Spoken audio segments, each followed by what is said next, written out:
오늘부터 청년회 수련회가 시작이 돼요. 근데 어떻게 보면 바른 기준이라고 하는 그런 주제로 시작이 되는데, 그래서 거의 개회 예배의 말씀처럼 오늘 누가복음 10장 25절로 37절의 말씀을 통해서 바른 신앙생활의 기준이 뭘까라고 하는 부분들을 함께 나눠봤으면 좋겠습니다. 누가복음 10장 25절로 37절의 말씀입니다. 누가복음 10장 25절로 37절의 말씀을 봉독해 드리겠습니다. 어떤 율법 교사가 일어나 예수를 시험하여 이르되, 선생님, 내가 무엇을 하여야 영생을 얻으리이까? 예수께서 이르시되, 율법에 무엇이라 기록되었으며 내가 어떻게 읽느냐? 대답하여 이르되, 내 마음을 다하여 목숨을 다하며 힘을 다하며 뜻을 다하여 주 너의 하나님을 사랑하고 또한 내 이웃을 내 자신같이 사랑하라 하였나이다. 예수께서 이르시되, 내 대답이 옳도다. 이를 행하라. 그러면 살리라 하시니, 그 사람이 자기를 옳게 보이려고 예수께 여짜오되, 그러면 내 이웃이 누구이니까? 예수께서 대답하여 이르시되, 어떤 사람이 예루살렘에서 여리고로 내려가다가 강도를 만나매 강도들이 그 옷을 벗기고 때려 거의 죽은 것을 버리고 갔더라. 마침 한 제사장이 그 길로 내려가다가 그를 보고 피하여 지나가고, 또 이와 같이 한 레위인도 그곳에 이르러 그를 보고 피하여 지나가되, 어떤 사마리아 사람은 여행 중 거기 이르러 그를 보고 불쌍히 여겨 가까이 가서 기름과 포도주를 그 상처에 붓고 싸매고 자기 짐승에 태워 주막으로 데리고 가서 돌보아 주니라. 그 이튿날 그가 주막 주인에게 데나리온 2를 내어주며 이르되, 이 사람을 돌보아 주라. 비용이 더 들면 내가 돌아올 때에 갚으리라 하였으니, 내 생각에는 이 세 사람 중에 누가 강도 만난 자의 이웃이 되겠느냐? 이르되, 자비를 베푼 자이니이다. 예수께서 이르시되, 가서 너도 이와 같이 하라 하시니라. 아멘. 오늘 청년이 특송을 했어요. 제목이 뭐예요? 좋은 크리스찬이 되고 싶다. 정말 좋은 크리스찬이 되고 싶습니다. 어떻게 하면 좋은 크리스찬이 될 수 있을까요? 어떻게 보면 바른 신앙의 기준이 필요하겠죠. 그래서 그 기준대로 살면 되는데, 오늘 이 한 율법사가 예수님께 나와서 어떻게 하면 영생을 얻겠습니까? 어떻게 하면 내가 영생을 얻고 구원받고 주님 안에서 바른 이런 좋은 크리스찬의 삶을 살 수 있을까요? 라는 것을 질문했겠죠. 근데 비유로 말씀해 주시되, 선한 사마리아의 비유를 말씀해 주는 거예요. 선한 사마리아인 같이 하면 돼. 이와 같이 가서 너희도 그렇게 하면 돼. 라고 지금 이야기를 해주고 있는 겁니다. 어떻게 보면 우리가 정말 좋은 크리스찬 하면 세상 사람들이 떠오르는 사람 중에 하나가 뭐냐면 바로 선한 사마리아인 같은 사람일 거예요. 그래서 오늘 이 선한 사마리아인이라고 하는 사람의 비유의 내용을 살펴보면서 오늘 그 안에서 주님께서 지금 말씀하는 바른 신앙의 기준에 대해서 좀 우리가 이야기를 해보고자 합니다. 오늘 본문 말씀을 이해하기 위해서는요, 이 말씀이 나오게 된 배경을 좀 살펴볼 필요가 있습니다. 한 율법 교사가 예수님을 찾아옵니다. 그리고 예수님께 질문하는 장면으로부터 오늘 본문이 시작이 됩니다. 내가 무엇을 하여야 영생을 얻으리이까? 어떻게 이 사람 굉장히 율법자니까 얼마나 율법적이고 성경 공부도 많이 하고 교회도 열심히 다니고 신앙생활 많이 했던 사람일 거예요. 그런데 이 사람이 질문하는 거예요. 어떻게 하여야 내가 영생을 얻을 수 있습니까? 그때 예수님께서 대답하시죠. 그래, 그럼 넌 율법에 뭐라고 기록되어 있는지 배웠니? 너는 어떻게 생각해? 라고 얘기했더니 이 사람이 누가복음 10장 27절의 말씀을 얘기하는 거예요. 내 마음을 다하며 목숨을 다하며 힘을 다하며 뜻을 다하여 주 너의 하나님을 사랑하고 또한 내 이웃을 내 자신같이 사랑하라 하였나이다. 복음의 정수죠. 하나님은 사랑이신데 어떻게 보면 이 사랑의 계명을 10계명에 담아주셨고 10계명을 또 함축하면 하나님 사랑, 이웃 사랑이거든요. 어떤 핵심이에요. 성경의 기준을 얘기해주고 있는 말씀입니다. 그에 대한 응답을 이렇게 얘기합니다. 야, 네 말이 옳아. 자, 그렇다면 이를 가서 행하라. 그러면 살리라. 라고 말씀해 주는 거예요. 안 돼서 그치는 건 아무 소용이 없겠죠. 가서 어떻게 해요? 그렇게 살면 좋은 크리스찬이 될 줄 믿습니다. 이렇게 예수님과 율법 교사 간의 대화가 끝나는 듯 보이는 때에 이때 율법 교사가 한 가지 질문을 더 던집니다. 뭐냐면, 그러면 지금 내 이웃을 사랑하라고 하셨는데 내 이웃이 누굽니까? 라는 것을 질문하는 거죠. 이 질문은요, 이 율법사가 작심한 듯 굉장히 고민하고 계획적인 질문을 던진 거예요. 여러분이 그냥 내 이웃이 누굽니까? 라고 막연한 질문이 아닙니다. 왜 이 상황에서 율법사가 예수님께 이런 질문을 했을까요? 성경은 이렇게 얘기해요. 예수님을 시험하기 위해서 또는 자기 자신을 옳게 보이려고 이 질문을 했다라고 지금 얘기를 하고 있습니다. 이렇게 질문한 이유는요, 당시에 랍비들이 가진 이웃에 대한 개념을 조금만 살펴보면 이해가 돼요. 왜 이런 질문을 했을까라는 부분이. 그들은 어떤 생각을 했냐면요, 큰 원 안에 중심에 자신이 있어요. 그리고 자신 안에 또 원을 그린다면 누가 있겠습니까? 혈연. 당연히 이웃 가까운 사람은 누가 있겠어요? 혈연이겠죠.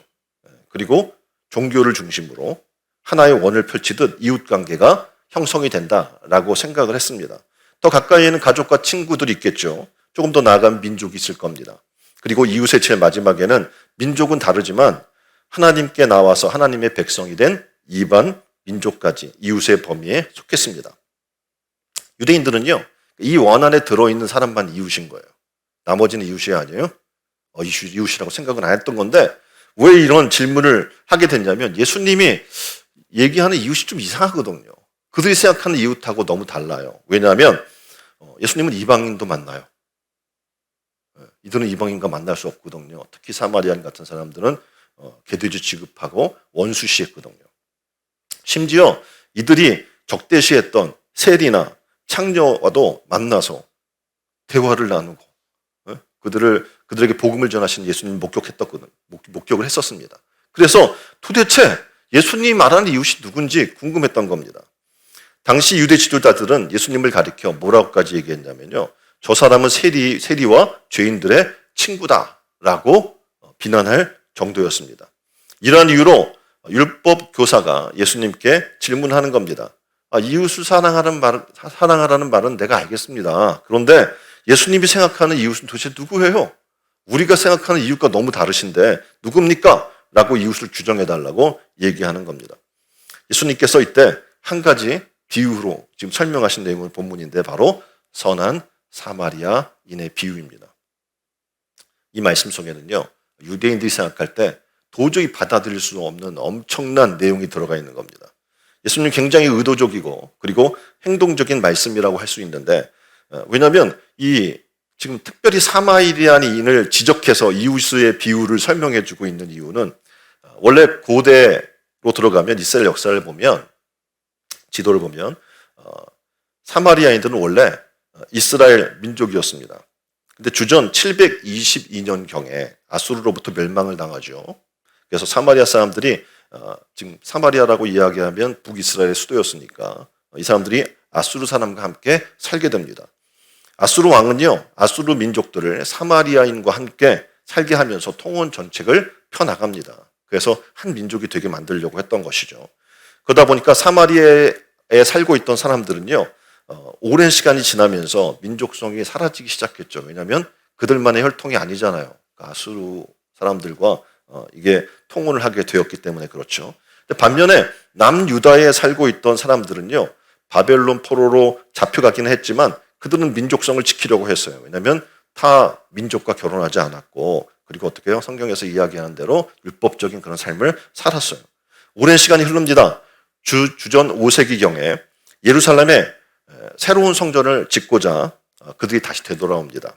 그때 사마리아에 있던 사람들이 성전 짓는 일을 도와주려고 했는데 남유다에서 갔다 돌아온 사람들이요, 반대해요. 왜냐하면 그들은 더 이상 자신과 같은 민족이 아니라고 생각했던 거죠. 왜냐하면 이방 민족의 피가 섞여 있다는 이유였습니다. 다시 말해서 유대인들에게 사마리아인들은 더 이상 동족이 아니었던 겁니다. 그러니까 이들의 울타리 안에 이웃이라고 하는 울타리 밖으로 나가게 된 거죠. 주전 128년경쯤에 유대 사람들이 습격을 하고 이 성을 파괴하게 되는데 그 후에 주 8년쯤 사마리아인들이 유대 땅 예루살렘에 몰래 들어오게 돼요. 그리고 6월절 하루 전날, 그러니까 6월절에는 어떻게 보면 이들이 아무것도 안 하잖아요. 그러니까 전날 성전 주위에 죽은 사람의 뼈를 사막에 흩어놔요.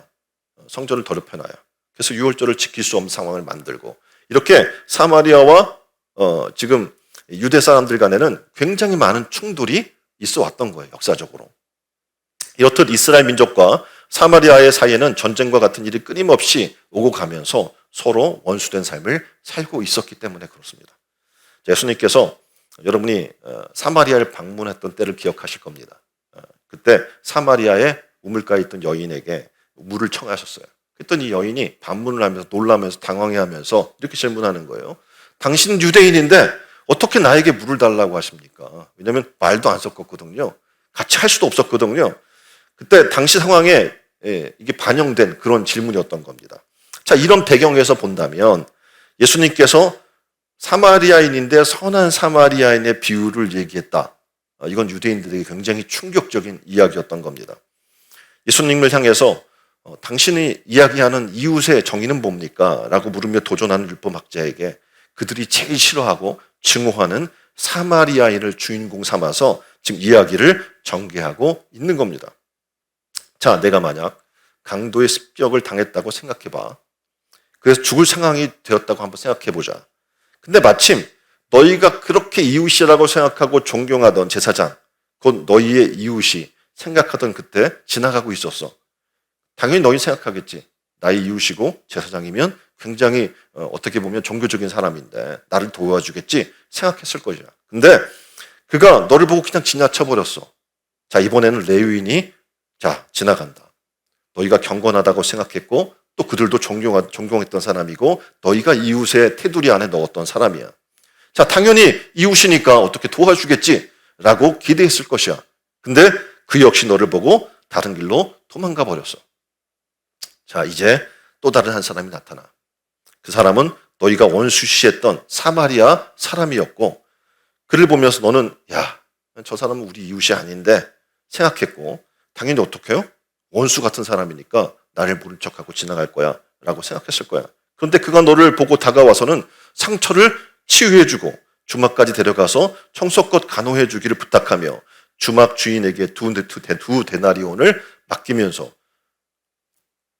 너를 치유해 주라고 얘기해. 자, 그럼 누가 과연 너의 이웃이 될까? 라는 질문을 던지시는 거예요. 결국 율법학자는 손을 내려놔요. 그리고 얘기하는 거예요. 자비를 베푼 자입니다. 그들이 원수같이 생각했고 이웃이 아니라고 생각했는데 자비를 베푼 하나님의 긍휼의 사랑을 실현한 그 사람이 누구예요? 이웃이다 라고 그들은 고백할 수밖에 없었어요. 지금껏 그들의 머릿속에는 이웃이라는 사람은 누구였냐면 아까 이야기했던 혈연, 종교적인 관계에 있는 사람들, 민족 그런 사람들이었는데 그 밖에 있는 사람이라고 할지라도 하나님의 복음 가운데 들어오게 되면 어떻게 해요? 이웃이 될 수 있음을 얘기해 주는 거예요. 이웃의 개념을 이제 자신에서 민족 중심적 사고에서 만나는 모든 사람들로 확장시키게 된 거예요. 예수님의 비유를 듣고 나서. 율법학자는 혈연, 민족, 종교 이렇게 정해진 이웃만을 이웃이라고 생각을 했습니다. 나의 편으로서의 이웃 생각했어요. 당연히 내가 이웃이라고 생각하지 않았던 그 사람은 나를 도와줄 거라고 생각 안 했던 거죠. 근데 예수님은 모든 이웃, 하물며 원수된 자도 이웃임을 지금 알려주고 있는 겁니다. 자, 우리가 신앙생활을 하면서 우리는 많은 기준을 이렇게 유대인들처럼 때로는 율법학자들처럼 기준을 정해놓고 여기까지는 우리가 용납할 수 있고 여기까지는 아니야. 우리 신앙은 이거야 라고 우리 스스로 기준해 놓았던 것들이 많이 있어요. 근데 우리가 복음을 대하고 말씀을 대하다 보면 이것이 깨져야 될 경우가 많이 있는 겁니다. 오늘 하나님이 말씀하면서 그들이 생각하고 있는 신앙의 기준을 깨트리고 있는 겁니다. 그리고 율법학자는 내 이웃이 누구입니까? 라고 물을 때 선한 사마리아인의 비유를 통해 너는 누구의 이웃이 되어주고 있니? 라는 반문을 지금 하고 있는 겁니다. 자, 우리는 누굽니까? 지금 신약에 와서 왕 같은 제사장으로 영적인 레위인으로 거룩한 하나님의 백성으로 우리는 살아나가는 사람이라고 스스로 얘기하고 있습니다. 그런데 왜 우리는 하나님 말씀대로 살지 못할까요? 사랑하라고 했는데 원수까지 사랑하라고 했는데 왜 그렇게 살지 못할까요? 왜 말씀대로 우리는 현실에서 빛과 소금으로 살지 못할까요? 도대체 우리는 어떤 신앙의 기준으로 신앙생활을 하고 있는 걸까요?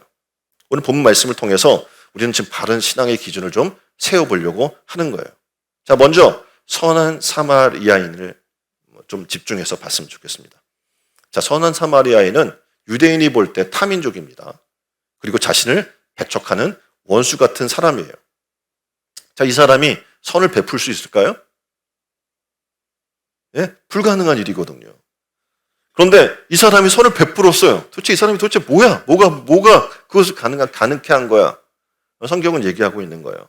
원수까지 사랑하라는 복음에 근거하고 있기 때문에 가능했다라는 거예요. 우리의 신앙은 도대체 뭡니까? 나를 사랑하는 사람만 사랑한다면 우리는 과연 성경적인 사람이고 좋은 크리스찬이 되고 싶다고 아까 노래를 불렀는데 과연 좋은 크리스찬이 될 수 있을까요? 저는 본문을 통해서 몇 가지 질문을 던지면서 바른 신앙의 기준이 뭘까 좀 살펴보기를 원합니다. 자, 첫 번째 여러분에게 질문을 던집니다. 불쌍히 여기고 있느냐라는 거예요. 옆에 분에게 물어보세요. 불쌍히 여기고 계십니까? 저 죽어가는 영혼들을 불쌍히 여기고 계십니까? 내 주변에 하나님 믿지 못해서 이제 지옥이 예비되어 있는 그들이 불쌍히 여겨지십니까? 우리가 만일 불쌍히 여기는 이 마음이 있다면 우리는 하나님 말씀하는 성경의 기준에 살 수 있어요. 바로 이 선한 사마리아인은요, 그 영혼이 원수이던 나를 대적하고 나를 미워하고 나를 개돼지 취급하는 사람이든 상관없었어요. 그 생명을 구원하는 것에 집중했다는 사실인 거죠. 집중할 수 있었던 이유는 하나님이 나를 불쌍히 여긴 것처럼 나도 어떻게 해요? 그 영혼을 불쌍히 여길 수 있는 마음이 있었던 거예요. 그러니까 어떡합니까? 우리가 생각했던 생각의 기준을 깨트릴 수 있었어요. 저 원수 같은 인간을, 나를 핍박하고 원망했던 저 인간을 구원해 줄 수 있었던 거예요. 오늘 우리가 바른 신앙을 살아나가려면 바로 이 기준이 필요한 거예요. 예수님처럼 동일하게 나를 불쌍히 여겨주신 것처럼 나도 어떻게 해요? 세상을 향하여 불쌍히 여기는 마음을 갖는 게 굉장히 중요하다는 겁니다. 여러분 누구를 사랑하십니까? 여러분이 사랑하는 사람은 도대체 누구예요? 가족을 사랑하겠죠, 당연히. 사랑할 가치가 있는 사람들, 학연, 지연, 혈연, 같은 민족, 사람들을 사랑할 거예요. 그런데 같은 민족이지만, 동포이지만 북쪽에 있는 영혼들 과연 사랑하십니까? 사랑하세요? 예? 아마 탈북자들 우리 같이 살고 있고 와서 있지만 다른 눈으로 보거나 편견을 가지고 바라볼 경우가 많이 있잖아요. 나와 정치색이 다른 사람을 사랑하십니까? 지금 이 시대가 굉장히 위험한 시대인데 왜냐하면 정치 이분법적으로 나눠져 있어요. 그래서 정치 이야기가 나면 막 살인도 나요. 그 정도로 굉장히 심각한 수준에 지금 머물러 있습니다. 과연 정치색이 다르더라도 사랑할 수 있습니까? 나보다 더 잘 사는 사람이 있어요. 사랑할 수 있어요? 배 아프고 시기하고 질투나는데 사랑할 수 있어요? 나보다 더 잘 배우고 아는 게 많아요. 내가 과연 복음을 가지고 그에게 복음을 전하면서 그 영혼 구원을 위해 힘쓸 수 있어요? 잘났는데 지가 알아서 살라고 해. 이렇게 얘기할 수밖에 없겠죠. 한 나라가 말씀드렸던 대로 정치 이분화되고 성격이 다른 사람은 원수처럼 보고 제거하려는 세상 속에 우리는 지금 살아가고 있습니다. 여러분은 어떤 기준으로 사랑하고 있습니까? 오늘 성경은 지금 놀라운 얘기를 해주고 있는 거예요. 그러니까 하나님 안에 백성으로 하나님 나라를 완성해 나가며 살아나가려면 이 질문에 응답해야 돼요. 너희는 내가 너희를 불쌍히 긍휼히 여긴 것처럼 너희도 지금 긍휼히 여기고 있니? 다른 사람을 불쌍히 여기고 있니? 라고 지금 질문하고 있는 거예요. 이 질문에 우리는 답해 가야 돼요. 주여, 저의 이 옹졸한 마음들을 깨트려 주십시오. 편견의 생각들을 깨트려 주십시오. 그리고 선한 사마리아인처럼 예수님처럼 원수를 사랑하는 마음을 갖게 해주십시오. 영혼을 불쌍히 여길 수 있는 마음을 내게 주옵소서. 선한 사마리아인이 강도 만난 사람을 보면서 불쌍히 여겼다. 이런 표현이 있어요. 이 단어가 예수님께서 병자들을 보시면서 불쌍히 여겼다는 말과 동일하게 사용이 되고 있어요. 그러니까 지금 선한 사마리아인 이 사람 속에 지금 어려운 사람, 처한 사람을 돌보고 불쌍히 여기시는 예수님의 모습이 들어가 있는 거예요. 자, 그렇다면 사마리아인이 결국 예수 그리스도와 닮아 있다고 우리는 말할 수 있을 거예요. 자, 우리가 좋은 크리스찬이 되는 건 바로 이런 거예요. 예수 그리스도의 형상이 우리 안에 담겨져 있게 되는 거죠. 자신을 원수처럼 대하는 강도 만난 유대 사람을 구해줄 뿐만 아니라 더 나아가서 여관 주인을 불러서는 누가복음 10장 30절 36절에 그 이튿날 그가 주막 주인에게 이르되 이 사람을 끝까지 돌보아 주십시오. 부탁을 해요. 예? 그냥 거기서 건져서 좀 약 바르고 치료해주는 난 할 바 다 했어라고 할 수 있는데, 예? 자기가 지금 사업차, 여행차, 여행을 지금 다니고 있기 때문에 그 사람 지금 당장 돌볼 수 없잖아요. 그러니까 그리고 이 사람에게 2데나리온, 굉장히 비싼 돈이거든요. 이걸 맡겨요. 그러면서 또 이렇게까지 얘기해요. 돈이 혹시 부족하면 돌아올 때 내가 갚아주겠노라. 잘 좀 돌봐주세요. 아마 우리 형제, 우리 가족이라도 그렇게 하기 쉽지 않을 거예요. 그렇지 않습니까? 정말 이 사람에게는 불쌍히 여기는 마음, 긍휼히 여기는 마음이 있었던 거예요. 그러니까 어떡합니까? 물질적, 시간적, 자신의 일에 장애를 무릅쓰고 끝까지 책임지는 일을 지금 감당해 나가고 있는 이 선한 사마리아를 우리는 만나게 되는 거예요. 자, 우리를 구원해 주시고 자녀 삼아 주신 것은 우리로 하여금 동일하게 영혼을 구원하라고 영혼 구원의 사명을 주시기 위함인지 우리는 너무나 잘 알고 있습니다. 그런데 영혼 구원의 일이 쉽지 않은 거예요. 우리는 지금 교회 나와요. 굉장히 오랫동안 교회 다닌 사람들이 많이 있습니다. 그런데 놀랍게도 대다수의 많은 사람들이 이 영혼 구원의 사명을 실행하지 않고 있는 겁니다. 도대체 왜일까요? 자, 이 선한 사마리아의 모습 속에서 우리는 발견하게 되는 거예요. 아, 내가 영혼을 불쌍히 여기는 마음이 없구나. 영혼을 긍휼히 여기는 마음이 없구나. 이 마음 없이는 우리는 어떻게 해요? 주님처럼 사랑하며 살 수 없는 거예요. 너희도 이와 같이 행하라고 했는데 그렇게 안 되는 거예요. 첫 번째 질문은 바로 이거예요. 불쌍히 여기고 있는가? 오늘 이 시간 우리는 기도해야 합니다. 하나님, 우리에게 영혼을 불쌍히 여길 마음을 주옵소서. 요즘 한참 또 이슈가 되고 있는 김성원 의원이 11일 수해복구 현장에서 이런 이야기를 했죠. 솔직히 비가 좀 왔으면 좋겠다. 사진 좀 잘 나오게. 실언이라고 얘기를 해요. 이날 지도부와 현역 의원 40여 명이 함께 지난 8일부터 이어진 폭우로 심각한 수해를 입은 서울 동작구 사당동을 찾아갑니다. 목에 수건을 두르고 장갑을 낀 채 대기 중이던 김 의원은 옆에 있던 권 원내대표에게 이렇게 얘기해요. 솔직히 비 좀 왔으면 좋겠다. 사진 좀 잘 나오게. 도대체 왜 이런 실언을 계속 반복하는 걸까? 사람들, 정치인들이 뭐 특별히 어떤 당을 떠나서 대다수 많은 사람들이 왜 이렇게 실언하고 실수를 반복할까? 또 이렇게 얘기할 수 있어요. 재수없게 그때 방송에 잡혔어. 사담으로는 얼마든지 할 수 있는 이야기인데 운이 나빠서. 아닙니다. 이유는 단 하나예요. 이들의 마음에 수해당한 이에 대한 진정이 긍휼히 여기는 마음이 없기 때문에 그렇습니다. 형식적으로 간 거죠. 정치인이기 때문에. 점수 따야 되니까. 고린도전서 8장 1절에 이렇게 이야기해요. 우리가 다 지식이 있는 줄 아나니 지식은 우쭐대게 하나 사랑은 세워주니라. 오늘 하나님은 우리에게 지금 이런 말씀을 하고 있는 거예요. 사랑하라는 거예요. 머리로 아는 지식으로 이성적으로 행동하지 말고 사랑하라고 얘기를 하는 거예요. 바리새인들은 그리고 종교 지도자들은 연약한 이스라엘 백성들을 진리로 그리고 그리스도께로 인도하도록 책임이 있는 자들이었어요. 그럼에도 불구하고 그들은 그 책임을 자신의 이득과 영광을 위해 사용하게 됩니다. 성전에서 세리를 비난하는 기도를 하던 바리새인의 모습처럼 자신이 가진 율법적 의의로 다른 사람과 비교하고 다른 사람들을 판단하고 정죄하는 데 사용하였고 또 자신들의 영광을 취할 수 있는 하나의 비교 수단으로 삼았던 거예요. 내가 저 세리와 같지 않음이 감사하나이다.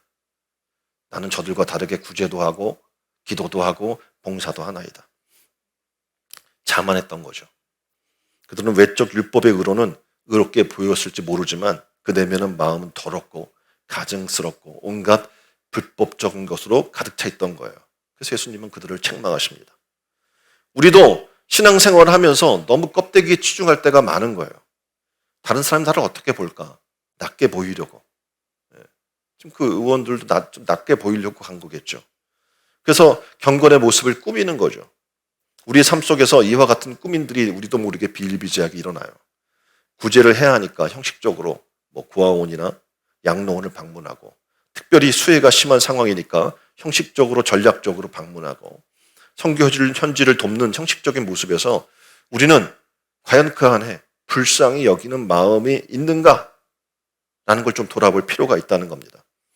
우리에게 선한 사마리아인의 긍휼의 마음의 기준이 필요합니다. 그래야 진정한 복음 전달자가 될 수 있는 겁니다. 오늘 이런 세상의 삶을 통해서 또 우리의 삶을 통해서 너무나 이원화되어 있는 느낌의 신앙의 삶을 우리는 보게 돼요. 이런 세상의 원리를 우리는 어떻게 이해하고 말씀을 실천하며 살아갈 수 있을까? 이것이 우리에게 가장 큰 문제 중에 하나고 당면한 과제입니다. 자, 문제는 뭘까요? 바로 기준에 있는데 두 번째 기준은 이 기준이에요. 세상을 살아나가는 기준은 말씀에 있다는 겁니다. 세상을 살아나가는 기준이 뭐 어디에 있다고요? 말씀에 있는 거예요. 자, 여러분 말씀을 기준으로 사십니까? 예? 하나님 말씀이 여러분의 삶의 기준이 돼요? 여러분이 앞에 진로를 설정할 때 그것의 기준이 되고 있습니까? 내가 선과 악을 판단하고 바른 길을 선택하는 분별의 기준에 하나님 말씀이 있습니까? 우리가 말씀을 따라 살아야 한다는 것을 교회 다니니까 너무나 잘 알아요. 주여라 말씀 묵상하고 그 가운데 기록한 대로 지켜 행하라고 하니 그렇게 살아야 옳다는 걸 알고 있는데 문제는 현실이 그렇지 못하다는 거죠. 현실적으로 말씀을 기준으로 사는 사람을 찾아보기 너무 힘든 거예요. 복음을 전하다가 자존심 상하면 당연히 어떻게 해요?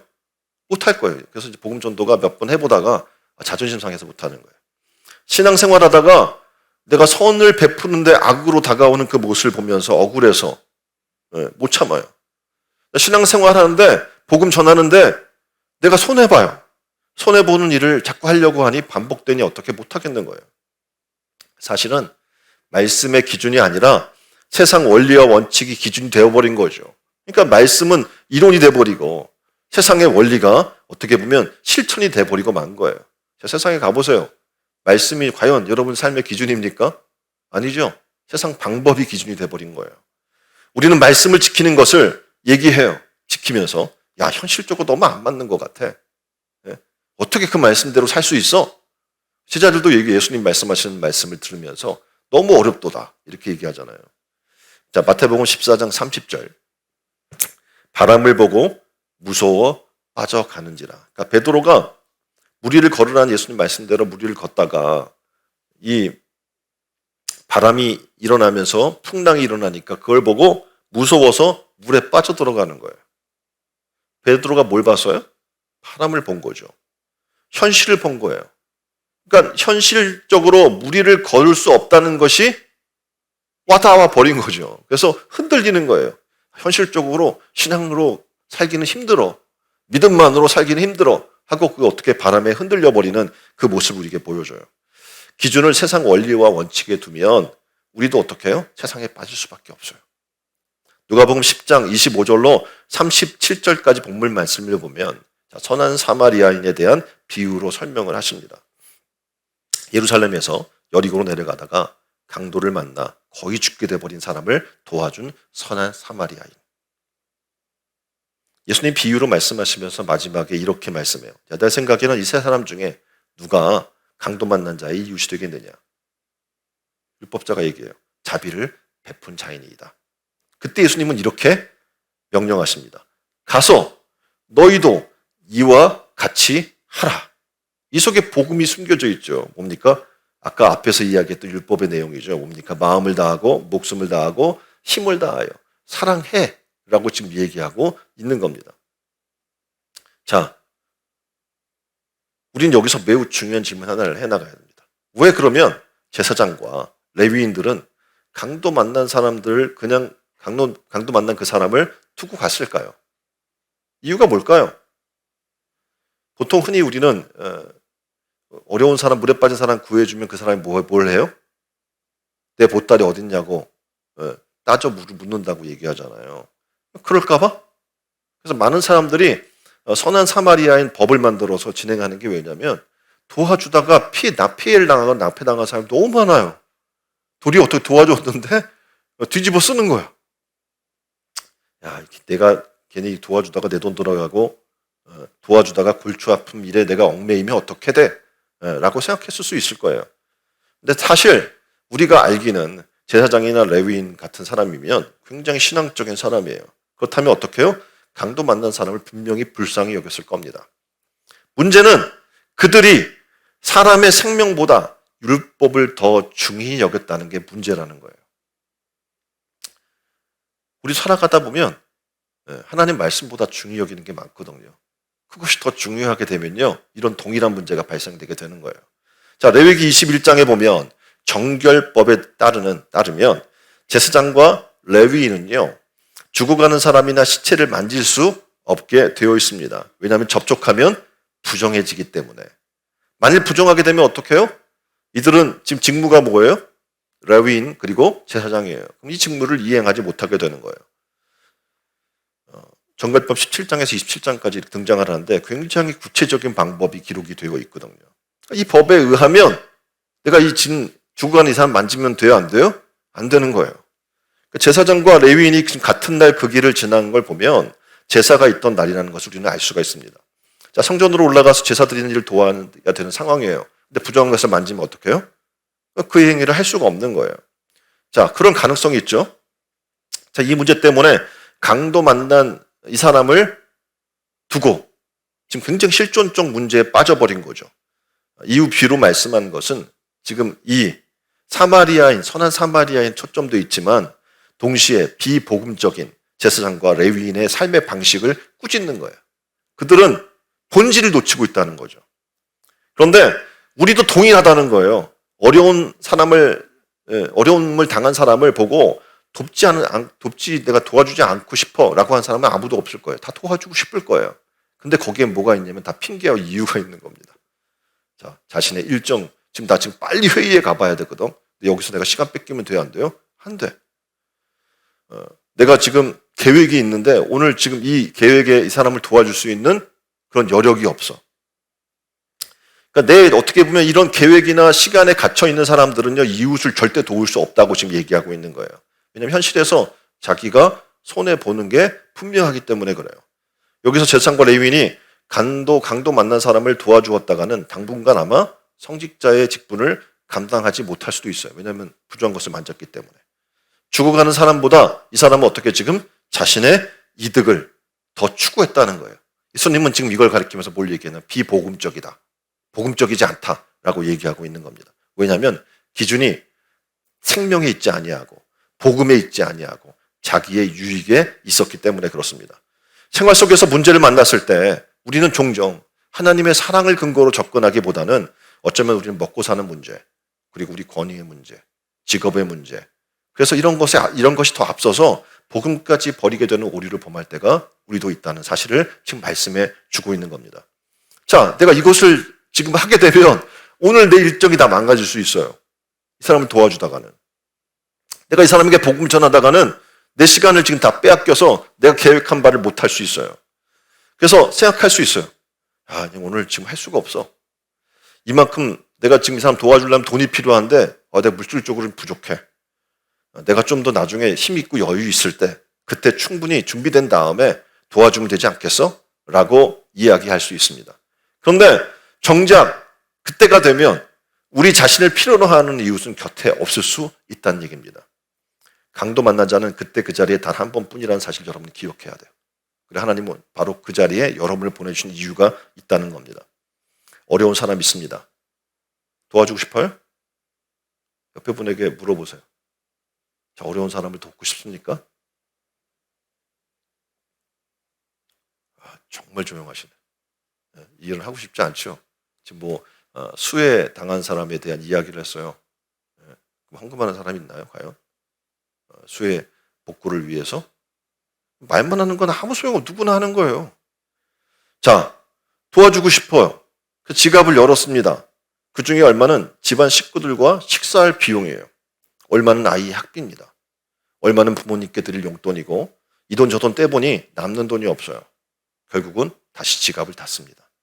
이렇듯 일상의 삶에서 벗어나지 못하는 사람은요, 강도 만난 사람을 결코 도울 수 없음을 얘기해 주고 있는 겁니다. 자, 우리의 신앙의 기준은 과연 뭡니까? 여러분 무엇을 위해 살고 있습니까? 여러분은 과연 정말 선한 사마리아인과 같은 삶에서 좋은 크리스찬이 되고 싶다고 하면서 과연 신앙의 기준이 말씀에 있냐는 거예요. 복음에 있냐는 거예요. 복음이 중심이냐는 거예요. 자, 조금 전에 예루살렘에 올라가던 길이었다면 그들이 제사를 위해 했기 때문에 강도 만난 자를 도와주기 어려울지 몰라라고 얘기를 드렸습니다. 근데 오늘 본문을 원어적으로 살펴보면 전혀 다른 얘기가 돼버려요. 예수님의 비유는 지금 보게 되면 일을 마치고 예루살렘에서 여리고 방향으로 돌아가고 있을 가능성이 높다는 거예요. 그 사람들이 여리고로 향하고 있다는 표현이 분명하게 있기 때문에 그렇습니다. 지금 보면 카타바이너라는 말이 사용됐는데 이 말은 뭐냐면 내려가다라는 단어거든요. 그들이 예루살렘으로 올라가던 중이 아니라 어디로? 여리고로 내려가고 있는 중인 것을 분명히 말씀해 주고 있는 거예요. 그럼에도 불구하고 이 사람이 안 도와준 거예요. 네. 당연히 어떻게 해요? 또 다른 이유가 아까 있었겠죠. 만지면 부정해지기 때문에 뭐 당분간이든지 아니면 어떻게 성직 활동을 할 수 없었기 때문에 라고 하는 이유가 있을 수 있겠지만 그럼에도 불구하고 지금 당장 어떤 중요한 일을 하러 가는 순간이 아닌데도 불구하고 어떻게 해요? 돕지 않았다는 거예요. 이것이 우리의 모습이고 우리의 현실인 겁니다. 그럼 어떻게 할까요? 우리는 도대체 어떻게 우리는 예수 그리스도께서 말씀하신 선한 사마리아인과 같은 사람이 될 수 있을까요? 자, 다시 한번 사마리아인으로 들어가서 그들을 봅시다. 역사적 상황에서 사마리아 사람이 유대인을 도울 수 있을까요? 아까 질문했어요. 못 돕는다는 거예요. 왜냐하면 그 원수거든요.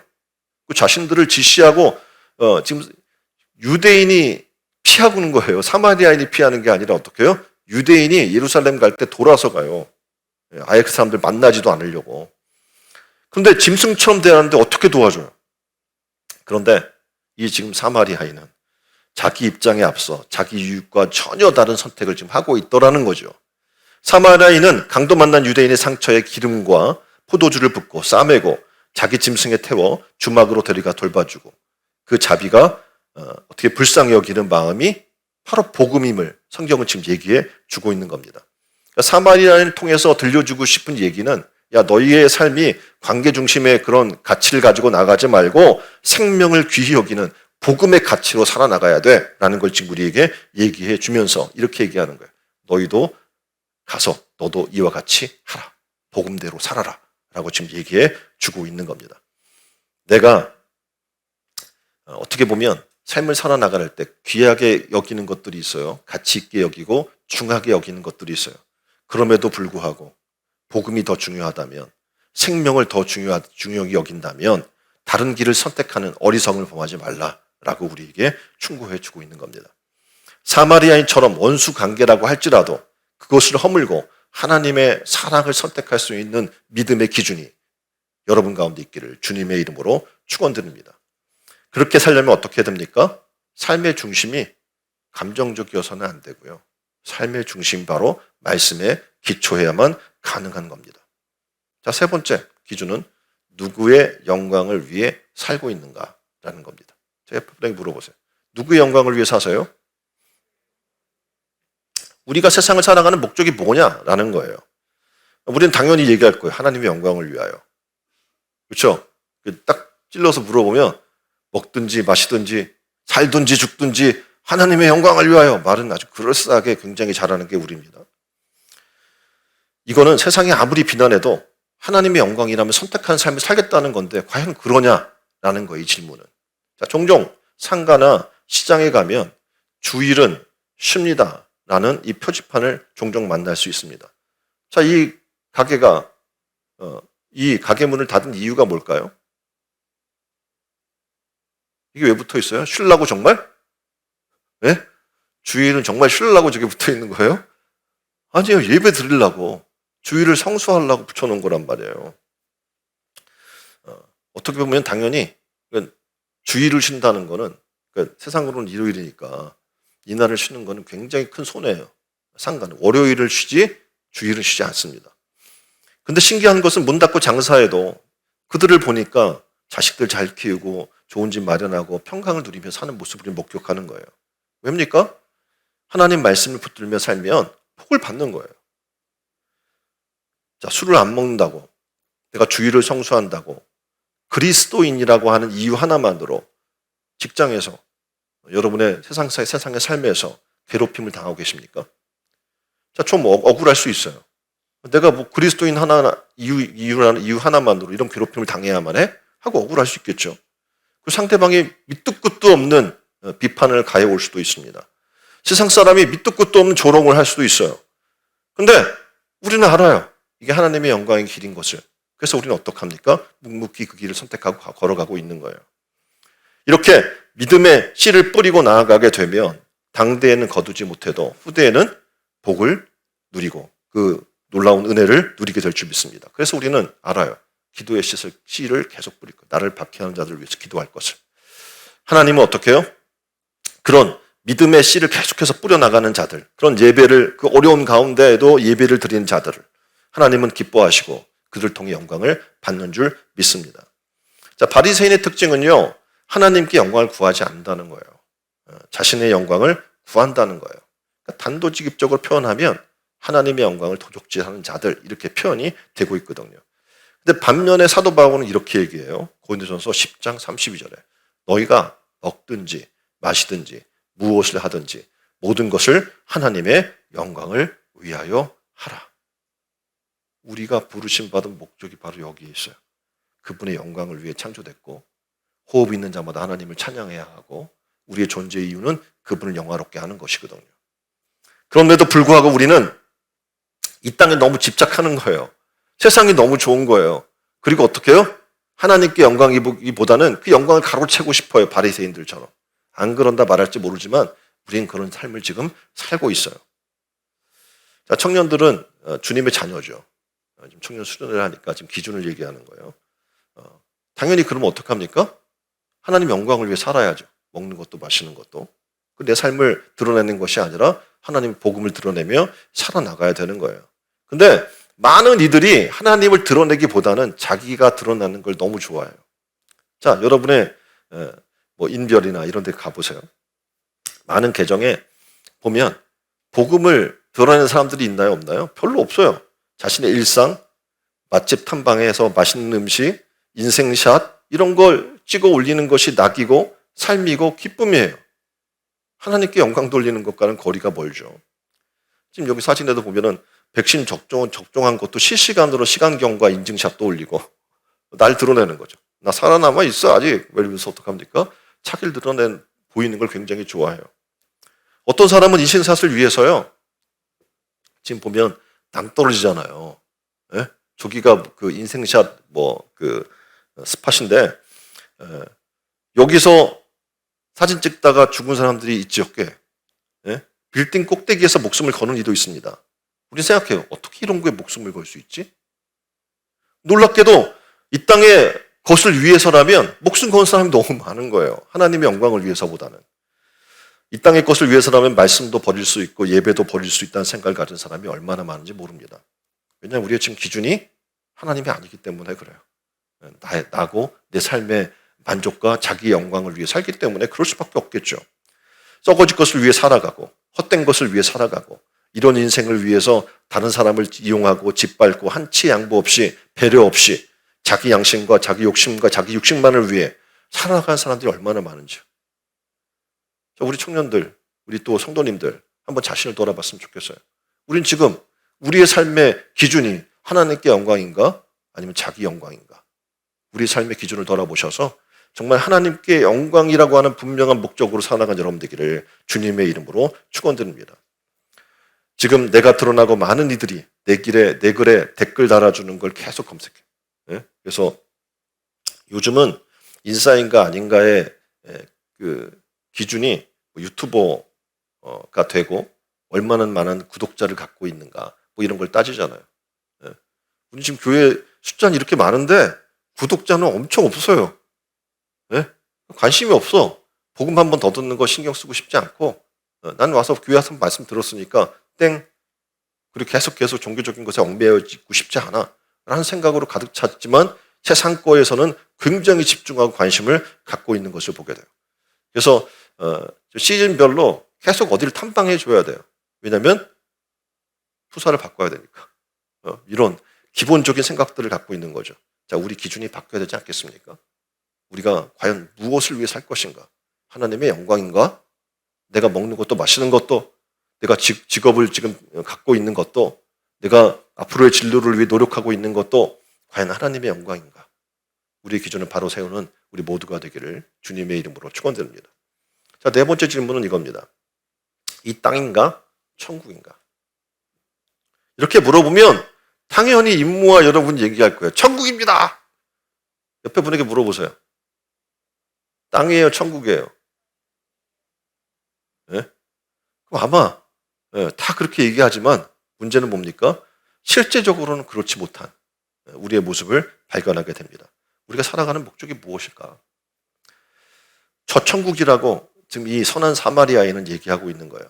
이 땅이 영원하지 않고 이 땅은 썩어질 것이며 쌓이는 것이 없고 가져갈 것이 없다는 것을 너무나 잘 알고 있는 거죠. 자, 예를 들어서 암 말기 진단을 어떤 사람이 받았어요. 자, 이제 3달에서 4달밖에 살지 못할 것 같습니다. 자, 이제 세상을 정리해야 될 사람이에요. 근데 어떤 사람들이 이제 이야기를 듣고 문병을 찾아와요. 근데 이 사람이 자기보다 오래 살 사람들에게 이렇게 얘기하는 거예요. 야, 이 악한 세상에서 고통과 염려와 두려움을 가지고 날마다 걱정하여 살아나갈 너희를 보니 안타깝다. 너희들을 두고 내가 먼저 영광의 하나님 나라에 가게 돼서 정말 미안하다. 너희도 열심히 하나님의 신앙생활 하다가 천국에서 만나자. 이렇게 얘기할 사람이 있어요? 그렇게 얘기할 사람 들어본 적 있어요? 없어요. 막 죽겠다고. 어떡해? 어떡한데? 다른 좋은 의사 소개시켜준다, 뭐 한다 하면서 어떡해요? 어떻게 하면 더 살 수 있을까?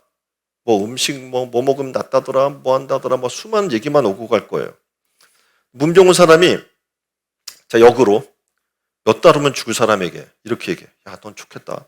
천국 가게 돼서 정말 축하한다. 이렇게 얘기해 주는 사람 본 적 있어요? 네? 그렇게 얘기하기 쉽지 않은 거예요. 왜냐하면 우리는 천국이라고 소망이라고 얘기하고 천국 빨리 가고 싶다고 얘기는 말은 하지만 실제는 그렇지 않거든요. 살려달라고 예언하죠. 그 좋은 약이 있으면 어떻게 해요? 뭐라도 먹어보려고 할 거예요. 돈이 더 얼마가 들어가더라도 고치고 보려고 할 겁니다. 자, 생각해보세요. 어떤 사람이 여행을 떠난다고 그래요. 그러면 다들 어떻게 격려하고 격려금도 주고 잘 가라고 이렇게 돈도 주고 그럴 거예요. 천국이 해외여행만 못하면 되겠습니까? 사랑하는 성도 여러분, 천국에 대한 확신이 있습니까? 오늘 죽어도 천국 간다는? 네? 그리고 이 세상은 내 집 아니고 영원한 내 집은 저 하늘에 있다는 확신이 있습니까? 이것이 있다면 어떻게 해요? 삶의 기준이 달라질 수밖에 없겠죠. 눈물도 없고 고통도 없고 애통함도 없고 죽음도 없고 아픔도 없는 영원한 하나님 나라. 이 나라를 사모하느냐는 겁니다. 천국을 마음에 확실히 품고 있으면요, 세상 것에 크게 미련을 갖지 않게 돼요. 왜냐하면 생각해 보세요. 내가 아주 좋은 영원한 집이 있어요. 하나님의 나라에.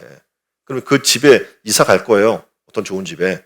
그러면 헌 집에 있는 이 물건들에 대해서 미련을 갖습니까? 다 정리할 거예요.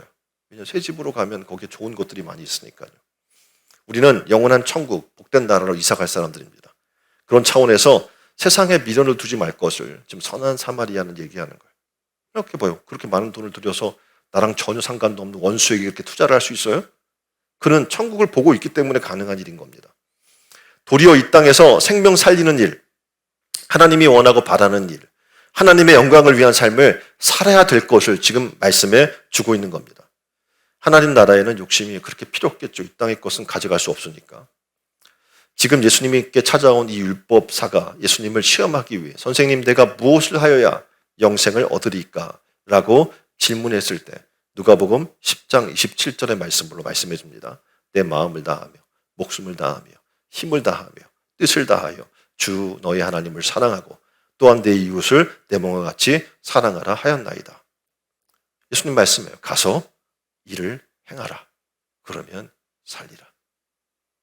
동일하게 지금 하나님 말씀하고 있는 거예요. 가서 일을 행하라. 그러면 살리라. 아멘. 천국을 기준으로 살 때 내 형편, 내 욕심, 내 주장, 내 자존심이 먼저일 수 없습니다. 지금 장사하러 가는 것이 내 일정의 손해가 되고 물질의 손해가 되고 시간의 손해가 돼도 생명이나 말씀이나 복음이 먼저일 수 있게 되는 겁니다.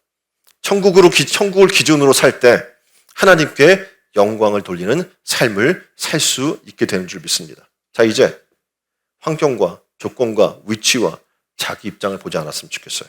그리고 하나님의 말씀이 삶의 기준이 되는 여러분 되시기를 주님의 이름으로 축원드립니다. 그럴 때 우리가 살아가는 목적을 귀하게 깨닫게 되고 주님 말씀과 삶을 이어가는 복 있는 성도들이 될 줄 믿습니다. 기도하겠습니다. 하나님, 서운한 사마리아인이 강도 만난 사람을 보면서 불쌍히 여겼다고 말씀했는데 오늘 하나님 우리에게 이 불쌍히 여길 수 있는 마음을 허락하여 주옵소서. 영혼을 향한 긍휼히 여기는 마음이 정말 죽어가는 영혼들, 하나님 모르고 멸망 가운데 빠져있는 영혼을 향하여서 불쌍한 마음을 가지고 그 영혼을 사랑할 수 있는, 그래서 복음의 증인으로 살아가는 우리 모두가 되게 하여 주옵소서. 세상을 사랑하는 기준이 말씀에 있다고 하는데 우리도 모르게 우리 생활 경험과 세상의 지식으로 살아나갈 때가 많이 있습니다. 그래서 계산적으로 손해보는 일은 절대 안 하려고 합니다. 하나님, 오늘 우리가 이제 다시 말씀의 기준으로 돌아가게 하여 주옵소서. 세상의 원리와 원칙이 기준이 되지 않고 하나님 말씀이 원칙이 되고 기준이 되는 은혜가 있게 하여 주옵소서. 오늘 우리가 무엇을 위해 삽니까? 무슨 영광을 위해 삽니까? 나의 영광을 위해 살 때가 얼마나 많습니까? 하나님, 하나님의 영광을 위해 살게 하여 주옵소서. 사도 바울의 고백이 우리의 고백이 되길 원합니다. 사나 죽으나 주의 영광을 위하여. 이것이 우리의 삶이 되게 하여 주옵소서. 또한 하나님, 이 땅이 아니라 천국을 소망하는 순례자로 살기를 원합니다. 천국을 마음에 확실히 품고 세상 것을 미련을 갖지 않고 내어놓고 달려나갈 수 있는 하나님, 바른 이런 신앙의 기준을 갖는 우리 청년들과 또한 신촌은행교회 성도들이 다 되게 하여 주옵소서. 오늘 또 정말 하루 동안에 청년 수련회가 진행되는데 이들에게 하나님 선한 마음을 주옵시고 하나님을 향한 정말 온전한 기준을 갖게 하여 주옵소서. 세상을 이 믿음으로 싸워 이기는 하나님의 용사들이 다 되게 하여 주옵소서. 우리 구속하신 예수 그리스도 이름으로 기도합니다.